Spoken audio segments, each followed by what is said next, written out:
महाराष्ट्रातील प्रत्येक अपडेट जाणून घेण्यासाठी आजच मेट्रो रायगडच्या सोशल मीडिया प्लॅटफॉर्मला लाईक, फॉलो आणि सबस्क्राईब करा.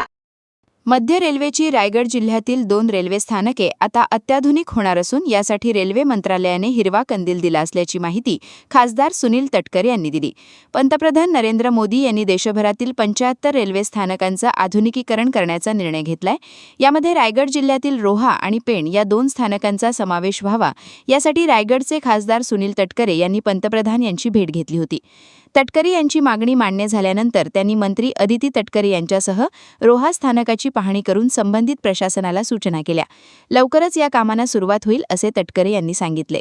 पंतप्रधान नरेंद्र मोदी साहेबांच्या नेतृत्वाखाली देशभरातल्या 75 रेल्वे स्थानकाचं आधुनिकीकरण करण्याच्या प्रकल्पाला त्या ठिकाणी मान्यता देण्यात आलेली आहे.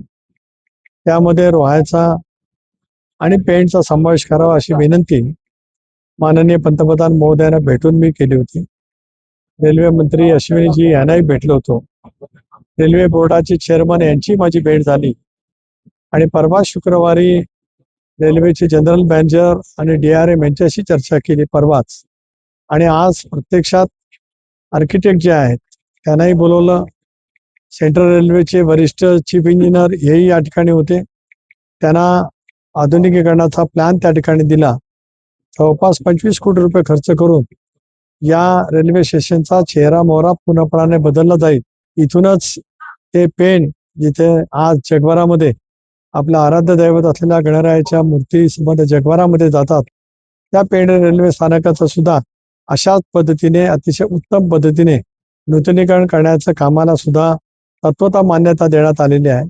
तिथे सुद्धा आता संबंधित आर्किटेक्ट, सेंट्रल रेल्वेचे इंजिनियर, इथल्या पेणच्या नगराध्यक्ष, उपनगराध्यक्ष हे आता पेणला भेट देतील आणि पेणचाही प्रस्ताव येत्या 8-10 दिवसामध्ये आला. ही दोन्ही आधुनिक स्थानकं जी आज सेंट्रल रेल्वेच्या पनवेलच्या नंतरची महत्वाची आहेत. आणि रोहा हे सेंट्रल रेल्वेचं शेवटचं स्थानक आणि इथून कोकण रेल्वेची हद्द सुरू होते कोलाडपासून, म्हणजे इथून पुढे लगेच कोकण रेल्वे लागते.